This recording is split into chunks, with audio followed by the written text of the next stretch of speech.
Hello everyone, welcome to our channel. इस video में देखेंगे एनएस प्रश्न बैंक क्लास 8 सब्जेक्ट हिंदी के टॉप मोस्ट इम्पॉर्टेंट क्वेश्चंस। यह हमारा पार्ट 6 है। इससे पहले हमने पार्ट 5 तक कंप्लीट देख लिए हैं, उनमें मोस्ट इम्पॉर्टेंट क्वेश्चंस देख लिए हैं। अगर आपने किसी पार्ट को नहीं देखा है तो आप हमारी चैनल की प्लेलिस्ट में जाकर के उन वीडियोज़ को देख सकते हैं। यहाँ हम स्टार्ट करने वाले हैं पार्ट 6, जिसमें हम टॉप मोस्ट अगेन क्वेश्चन देखेंगे। 23 क्वेश्चंस देखने वाले हैं पार्ट 6 में, ठीक है।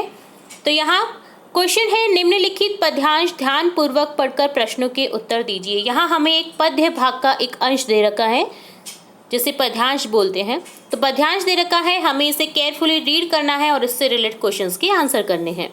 तो पद्यांश है, कुदरत हमको रोज सिखाती, जग हित में कुछ करना सीखे, अपने लिए सभी जीते हैं, औरों के हित मरना सीखे। सूरज हमें रोशनी देता, तारे शीतलता बरसाते, चांद बांटता अमृत सबको, बादल वर्षा जल दे जाते। जुगनू ज्यों थोड़ा थोड़ा ही, अंधकार हम हरना सीखें, बिन अभिमान पेड़ देते हैं, बीज फूल फल ठंडी छाया, ये ददीची बनकर हर युग में न्योछावर कर देते काम। मौसम चाहे कैसा भी हो, तरु की तरह निखरना सीखें, गहरी नदियां निर्झर जल नाले, निर्मल जल दिन रात बहाते, ऊंचे नीचे पर्वत ही तो इन सोतों की जनक कहाते। ऐसे ही त्यागी बनकर हम बूंद बूंद कर झरना सीखे। तो ये बहुत ही अच्छा सुंदर सा पद्यांश दे रखा था। अब इससे रिलेटेड क्वेश्चंस देखते हैं। कुदरत से रिलेटेड था ये पद्यांश, जिसमें हमें बताया गया है कि कुदरत में किस तरह से हमें कुदरत की तरह बनना चाहिए अपने जीवन में, ठीक है। तो यहाँ 116 क्वेश्चन से स्टार्ट करेंगे। 116 क्वेश्चन है, कुदरत हमें क्या सिखाती है? अपने लिए जीना, जग हित में कुछ करना, दूसरों को दुख देना या दूसरों को परेशान करना। तो यहाँ आंसर हो जाएगा जग हित में कुछ करना। कुदरत हमें क्या सिखाती है कि किसी भी परिस्थिति में हमें खुश रहना चाहिए, किसी भी परिस्थिति में हमें औरों के लिए जीना सीखना चाहिए, क्योंकि खुद के लिए तो हर कोई जीता है, हमें जीना चाहिए औरों के लिए। तो यहाँ जग हित में कुछ करती है जैसे कुदरत, उसी तरह हमें भी करना चाहिए। यही सीख मिल रही है हमें इस पद्यांश में। तो यहाँ ऑप्शन बी को करेक्ट कर देंगे, जग हित में कुछ करना। 117 क्वेश्चन है, सूरज हमें क्या देता है? अंधेरा, बरसात, रोशनी, शीतलता। तो हमें सूरज देता है रोशनी। ऑप्शन सी को करेक्ट कर देंगे। नेक्स्ट 118 क्वेश्चन है, अभिमान शब्द में उपसर्ग होगा। अभिमान शब्द में उपसर्ग कौन सा है? अभी धन मान। तो यहाँ अभी हो जाएगा उपसर्ग। ऑप्शन ए को करेक्ट कर देंगे। 119 क्वेश्चन है, पेड़ का एक पर्याय जो इस कविता में आया है, नग, वृक्ष, तरु, नदियाँ। तो कौन सा पर्याय इस कविता में आया है? तरु, जो कि इस कविता में आया है। पेड़ को वृक्ष भी कहते हैं, बट इस कविता में तरु आया है, तो हम तरु को क्लिक करेंगे, ऑप्शन सी को क्लिक करेंगे। 120 क्वेश्चन है, क्वेश्चन नंबर 120 है, पेड़ हमें क्या देते हैं? बीज, फल, फूल, ठंडी छाया, उपयुक्त सभी। तो उपयुक्त सभी का आंसर क्लिक करेंगे, क्योंकि हमें पेड़ बीज भी देते हैं, फल फूल भी देते हैं, ठंडी छाया भी देते हैं। तो यहाँ ऑप्शन डी को करेक्ट करेंगे। 121 क्वेश्चन है, काया शब्द का अर्थ है, काया अर्थात शरीर, काम, काल, मानव। काया अर्थात शरीर, ठीक है। शरीर को कहा जाता है काया। उसकी काया कितनी सुंदर है, उसका शरीर कितना सुंदर है, इस तरह से बोला जाता है। तो काया शब्द का अर्थ है शरीर। ऑप्शन ए को क्लिक कर देंगे। क्वेश्चन नंबर 122 है, विलोम अर्थ वाले शब्दों का जोड़ा है।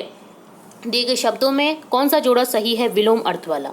थोड़ा थोड़ा, ऊंचे नीचे, जग हित, बूंद बूंद। तो यहाँ है ऑप्शन बी को क्लिक कर देंगे, ऊंचे नीचे। नेक्स्ट क्वेश्चन 123 है, निर्मल शब्द का संधि विच्छेद होगा। निर्मल का होगा विसर्ग संधि हो जाएगी यहाँ, नि धन मल, जिसमें विसर्ग क्या बन जाता है? आर बन जाता है, और जो रे है, रे क्या लग जाता है? मैं के ऊपर लग जाता है, ठीक है। तो यहाँ ऑप्शन ए को क्लिक कर देंगे। नेक्स्ट 124 क्वेश्चन है, नदियों, झरनों व नालों का जनक किसे कहा है? किसे कहा है इनका जनक? तो यहाँ कहा है पर्वत को। पर्वत को माना गया है नदियों, झरनों और नालों का जनक। 125 नंबर का क्वेश्चन है, कविता के अनुसार चांद हमें क्या बांटता है? अमृत, धूप, अंधेरा, जल। चांद हमें क्या देता है? अमृत रूपी प्रकाश देता है। तो यहाँ आंसर क्लिक कर देंगे, ऑप्शन ए अमृत। 126 क्वेश्चन है दिन रात शब्द में समास है। यहाँ दिन रात को ध्यान से देखिए, यहाँ योजक चिन्ह लग रहा है। मैंने आपको कई वीडियोस में बता रखा है, जहाँ भी योजक चिन्ह दिखता है तो वह समास होता है आपका द्वंद्व समास। तो यहाँ ऑप्शन से को करेक्ट कर देंगे, द्वंद्व समास। द्वंद्व समास में अपोजिट वर्ड्स भी देखे जाते हैं, योजक चिन्ह वाले वर्ड्स भी देखे जाते हैं। ठीक है, तो ये ध्यान रख के आपको क्लिक कर देना है द्वंद्व समास।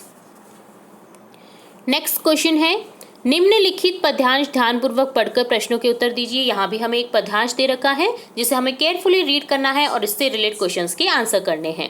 पद्यांश है, इस समाधि में छिपी हुई है एक राख की ढेरी, जल कर जिसने स्वतंत्रता की दिव्य आरती फेरी। यह समाधि यह लघु समाधि है झांसी की रानी की, अंतिम लीला स्थली यही है लक्ष्मी मर्दानी की। यहीं कहीं पर बिखर गई वह भग्न विजय माला सी, उसके फूल यहाँ संचित हैं यह स्मृतिशाला सी। सहे वार पर वार अंत तक लड़ी वीर बाला सी, आहस से गिर चढ़ी चिता पर चमक उठी ज्वाला सी। बढ़ जाता है मान वीर का रण में बलि होने से, मूल्यवती होती सोने की भस्म अयथा सोने से।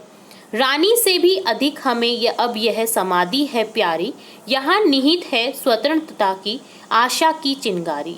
इससे भी सुंदर समाधियाँ हम जग में है पाते, उनकी गाथा पर निश्चित है शूद्र जंतु ही गाते। तो यह पद्यांश था। अब इससे रिलेटेड क्वेश्चंस देखते हैं। 127 नंबर का क्वेश्चन है, निम्न में से कौन सा शब्द लक्ष्मीबाई की समाधि के लिए प्रयुक्त नहीं हुआ है? तो यहाँ ऑप्शंस है लघु समाधि, झांसी की रानी, स्मृतिशाला, अंतिम लीला स्थली। तो कौन सा प्रयुक्त नहीं हुआ है? झांसी की रानी लक्ष्मीबाई की समाधि के लिए प्रयुक्त नहीं हुआ है कौन सा शब्द? तो आंसर क्लिक कर देंगे ऑप्शन बी झांसी की रानी। 128 नंबर का क्वेश्चन है, जलकर जिसने स्वतंत्रता की दिव्य आरती फेरी पंक्ति का आशय है। इस पंक्ति का आशय है आजादी के लिए प्राणों का बलिदान किया। 129 नंबर का क्वेश्चन है, उपयुक्त पद्यांश में किसका वर्णन है? तो यहाँ आंसर क्लिक कर देंगे, उन्होंने आज़ादी की लड़ाई। उपयुक्त पद्यांश में किसका वर्णन है? लक्ष्मीबाई की समाधि का, जो झांसी की रानी लक्ष्मीबाई थी उनकी समाधि का इस पद्यांश में वर्णन किया गया है। ऑप्शन से को करेक्ट कर देंगे। 130 क्वेश्चन है, लक्ष्मीबाई कहाँ की रानी थी? तो आंसर क्लिक हो जाएगा झांसी की। ऑप्शन बी को क्लिक कर देंगे। नेक्स्ट क्वेश्चन 131 है, उपयुक्त पद्यांश में कवि को रानी से भी अधिक प्यारी वस्तु क्या लगती है?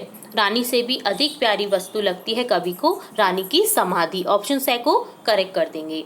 132 नंबर का क्वेश्चन है, अब रानी की समाधि रानी से भी अधिक प्यारी क्यों लगती है? तो यहाँ आंसर क्लिक हो जाएगा, इसे देखकर रानी लक्ष्मीबाई की वीरता की याद आ जाती है। तो ऑप्शन ए को क्लिक कर देंगे। 133 नंबर का क्वेश्चन है, वीर का मान कब बढ़ जाता है? वीर का मान बढ़ता है उसकी रण में बलि होने पर। तो यहाँ आंसर क्लिक हो जाएगा ऑप्शन ए, जब वह रण में बलि हो जाता है, अर्थात रण में शहीद होने पर वीर का मान बढ़ जाता है। 134 नंबर का क्वेश्चन है, समाधि शब्द का बहुवचन होता है, समाधि का बहुवचन हो जाएगा ऑप्शन ए समाधियाँ। 135 नंबर का क्वेश्चन है, रानी लक्ष्मीबाई किसकी भांति लड़ी? तो रानी लक्ष्मीबाई किसकी भांति लड़ी? आंसर क्लिक हो जाएगा ऑप्शन से वीर बाला की भांति। 136 क्वेश्चन है, निराशा का विलोम शब्द होता है। निराशा का विलोम शब्द होता है आशा। तो यहाँ क्लिक हो जाएगा आशा। 137 नंबर का क्वेश्चन है, सुंदर समाधियों की गाथा कौन गाते हैं? तो यहाँ आंसर क्लिक हो जाएगा, सुंदर समाधियों की गाथा गाते हैं ऑप्शन ए शूद्र जंतु।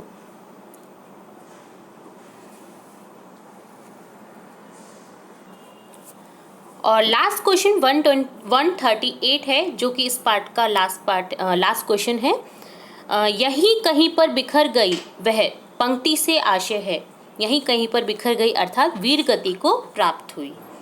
तो यहाँ ऑप्शन ए को क्लिक कर देंगे। तो ये था हमारा एनएस प्रश्न बैंक क्लास 8 सब्जेक्ट हिंदी के टॉप मोस्ट इम्पॉर्टेंट क्वेश्चंस का पार्ट 6। इससे आगे हम पार्ट 7 भी देखेंगे, जिसमें हम और भी इम्पॉर्टेंट क्वेश्चंस देखेंगे। तो जुड़े रहिए हमारे चैनल के साथ। वीडियो को पूरा देखने के लिए धन्यवाद।